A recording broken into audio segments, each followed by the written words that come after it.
Bismillahirrahmanirrahim. Assalamualaikum warahmatullahi wabarakatuh. Pada kesempatan kali ini saya akan menjelaskan tentang suatu metode untuk menganalisa sebuah bisnis yang disebut dengan bisnis model kanvas atau dikenal dengan analisis BMC.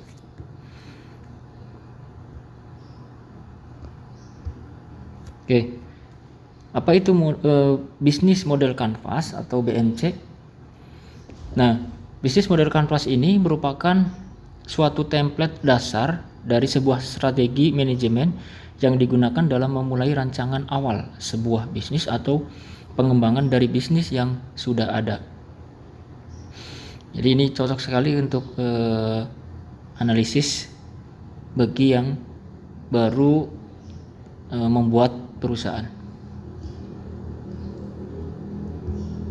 Oke, di bisnis BMC ini atau analisis BMC ini terdiri dari 9 komponen, yaitu customer segment, kemudian value proposition, channel, kemudian setelah itu ada revenue stream, ada customer relationship, ada key activities, kemudian ada key resources, key partnership, dan yang terakhir adalah cost structure.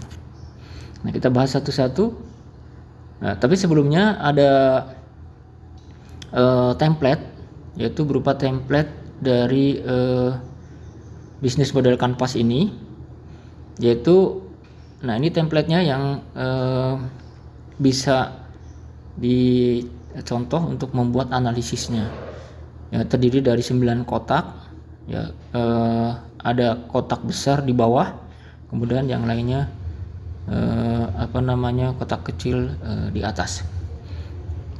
Oke, kemudian selanjutnya, nah ini penjelasan ya berkaitan dengan bisnis model kanvas. Nah, kurang lebih nanti saya akan jelaskan satu persatu ya di dalam penjelasan di bawah ini. Oke, penjelasan yang pertama adalah tentang customer segment.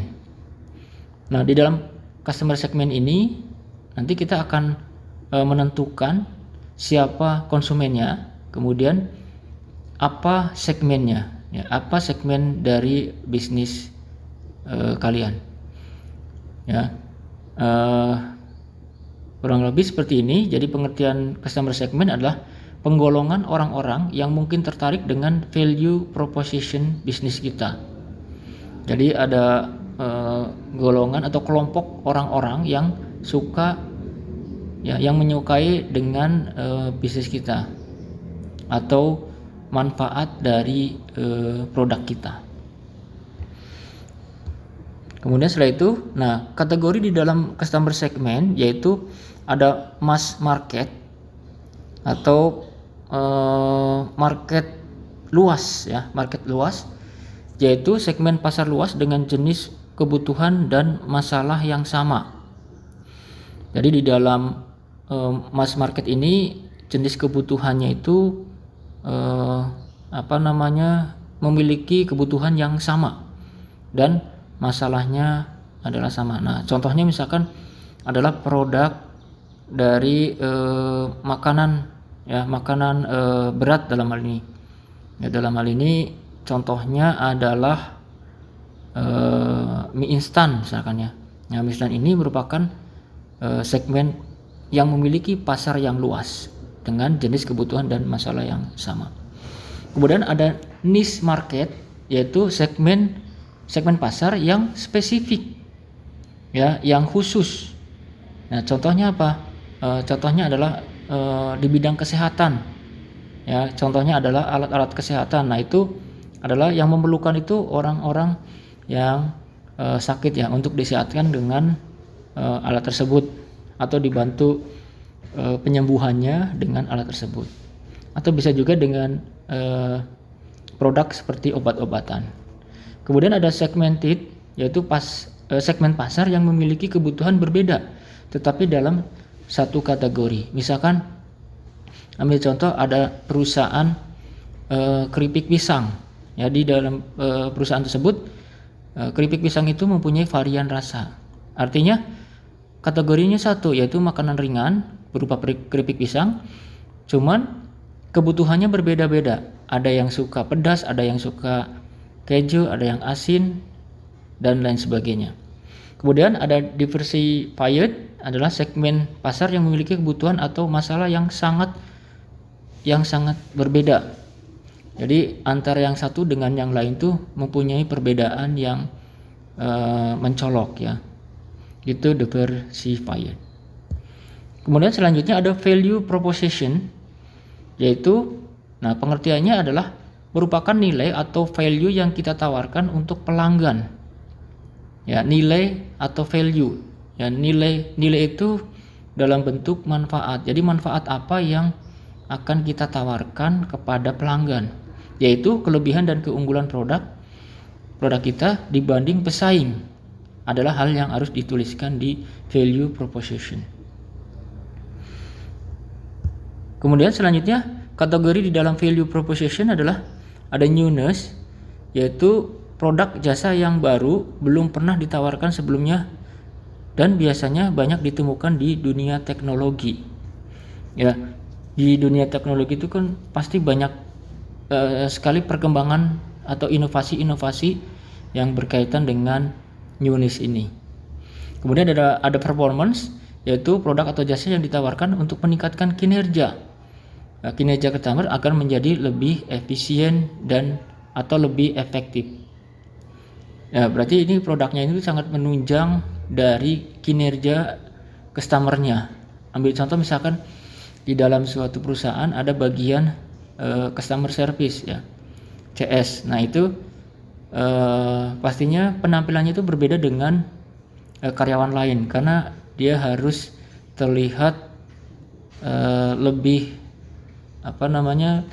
terlihat lebih rapi ya, atau lebih berbeda ya dibandingkan dengan karyawan-karyawan lain. Contohnya misalkan untuk bisa membuat pembeda dari karyawan lain, misalkan ada produk berupa pakaian ya, seperti jas, dasi ya, biasanya seperti itu kalau CS. Oke, selanjutnya adalah customization, adalah produk atau jasa yang ditawarkan berbeda atau ada pilihan untuk setiap segmen yang memiliki kebutuhan yang beragam. Jadi sesuai dengan kebutuhannya untuk customization. Kemudian yang ketiga adalah channel atau saluran, sarana untuk menyampaikan value proposition ke customer segment. Jadi channel ini adalah bisa dibilang sebagai media ya, media untuk menyampaikan value proposition ke customer segment. Kategori dalam channel adalah ada direct, ada indirect. Ya, kalau yang direct atau langsung ini contohnya adalah Salesforce. Salesforce ini adalah perusahaan yang bergerak di bidang IT yang penjualan itu langsung dengan konsumennya. Atau web sales, yaitu penjualan oleh yang dilakukan dengan menggunakan web. Kemudian ada own stores, yaitu toko yang pelayanannya itu oleh sendiri ya. Contohnya supermarket. Kemudian indirect, yaitu partner stores dan wholesaler. Ini bisa agen, bisa distributor. Kemudian selanjutnya ada review stream. Review stream ini maksudnya adalah cara untuk menghasilkan keuntungan dari value proposition. Jadi di dalam suatu perusahaan pastinya ingin mendapatkan suatu pendapatan. Nah, pendapatan tersebut berasal dari produk yang kita jual. Salah satunya adalah produk yang kita jual. Nah, produk yang kita jual tersebut harus mempunyai manfaat kalau misalkan perusahaan ingin menjual produknya. Karena apa? Karena pasti kalau yang punya manfaat, produk tersebut pasti banyak yang mencari. Jadi di sini perlu adanya suatu yang disebut dengan pricing taktik. Jadi berkaitan dengan produk tersebut kita bisa menentukan harga jual.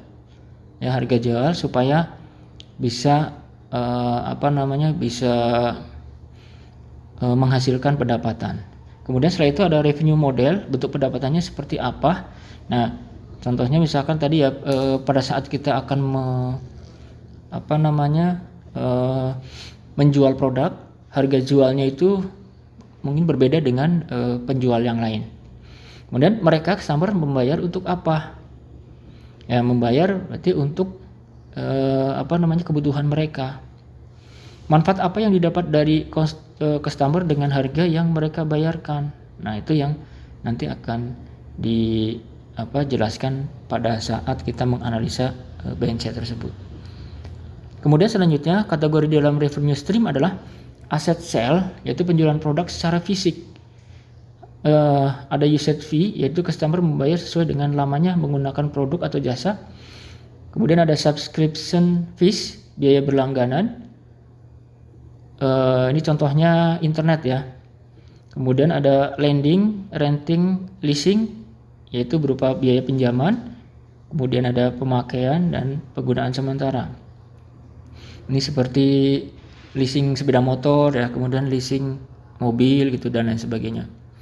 Kemudian selanjutnya ada nomor 5 yaitu customer relationship, yaitu cara-cara organisasi menjalin ikatan dengan pelanggannya. Nah, hal ini juga perlu dilakukan karena pada saat perusahaan itu menjual produknya, pasti nanti akan dibeli oleh konsumen. Nah, supaya konsumen tersebut bisa kembali lagi untuk membeli produknya, itu perlu adanya suatu customer relationship, hubungan antar konsumen.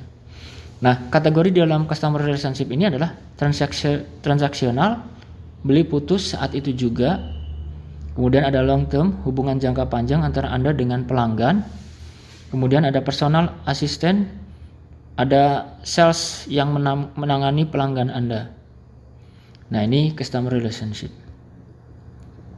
Kemudian selanjutnya ada key activities, yaitu kegiatan utama dari sebuah bisnis guna mewujudkan value proposition. Kolom key activities harus diisi dengan kegiatan wajib yang dilakukan oleh perusahaan untuk menghasilkan value proposition yang ditawarkan. Jadi kegiatan utama yaitu contohnya produksi gitu ya. Kemudian itu ada packing gitu ya. Ini contoh-contoh dari key activities. Kemudian kategorinya, nah ini ya, ada production, yaitu aktivitas merancang, membuat, mengirimkan produk. Kemudian ada problem solving, aktivitas operasi yang biasanya muncul pada perusahaan konsultan, rumah sakit, organisasi penyedia jasa. Ini tugasnya adalah untuk memecahkan permasalahan. Kemudian yang nomor 7 ada key resources, yaitu sumber daya yang dimiliki oleh organisasi guna mewujudkan value proposition. Bentuknya berupa manusia, teknologi, peralatan, channel, brand. Nah, kategori di dalam key resources itu ada physical asset, yaitu fasilitas pabrik, gedung, kendaraan, mesin-mesin. Kemudian ada intelektual, itu ada brand, hak paten, customer dan database perusahaan. Nah, kalau human itu tenaga kerja. Kemudian selanjutnya ada finansial, yaitu sumber daya keuangan perusahaan, cash, kredit, obligasi, saham. Yang nomor 8 adalah key partnership, yaitu sumber daya yang diperlukan oleh suatu organisasi untuk mewujudkan value proposition, tapi tidak dimiliki oleh organisasi tersebut. Bentuk ini berupa outsourcing, joint venture, joint operation, atau aliansi strategis. Jadi semuanya ini berkaitan dengan pihak ketiga. Seperti outsourcing ini ya, ada outsourcing parkir, kemudian ada outsourcing kebersihan. Nah, ini kategorinya. Jadi dalam kategori partners itu ada strategi alliance between non-competitors, kerjasama dengan perusahaan yang tidak sejenis, kemudian kerjasama dengan perusahaan kompetitor, kemudian ada kerjasama untuk membentuk usaha baru, dan hubungan hanya sebagai motif. Kemudian yang nomor 9 adalah cost struktur, yaitu komposisi biaya untuk menjalankan bisnis. Baiknya dibuat seefisien mungkin. Kategorinya adalah fixed cost, yaitu biaya-biaya tetap yang muncul yang tidak tergantung pada jumlah produksi. Kemudian variable cost, biaya-biaya yang muncul bervariasi sesuai jumlah yang diproduksi.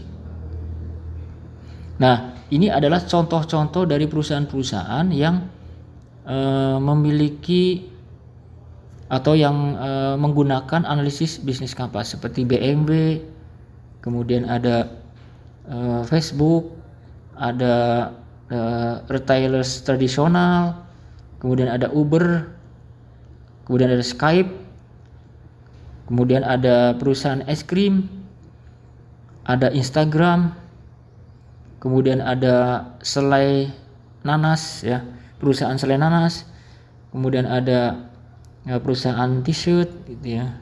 Kemudian ada di sini ada ini selai stroberi ya, atau perusahaan stroberi. Nah, itu adalah perusahaan-perusahaan yang menggunakan analisis bisnis, yaitu model Canvas. Mungkin itu saja untuk penjelasan dari analisis bisnis Canvas ini. Terima kasih atas perhatiannya. Assalamualaikum warahmatullahi wabarakatuh.